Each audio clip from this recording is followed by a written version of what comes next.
खाने वाले कहते हैं ये डिज़र्ट नहीं फालूदा है। एक बार घर पे बनाएं, बाहर से खाना भूल जाएं।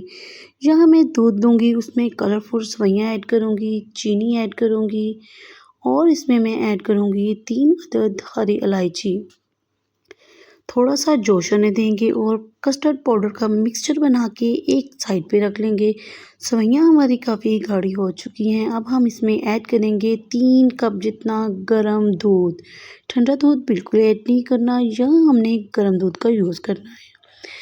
तो सेवइयाँ जैसे ही एक बॉयल आ जाएगा तब हम इसमें ऐड करेंगे कस्टर्ड वाला मिक्सचर।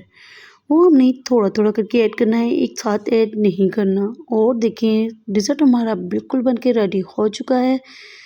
इसे हम डिश आउट करेंगे। और अगर आपको मेरी ये रेसिपी पूरी देखनी है तो मेरे चैनल फातिमास मेन्यू को विज़िट करें, ऊपर लिंक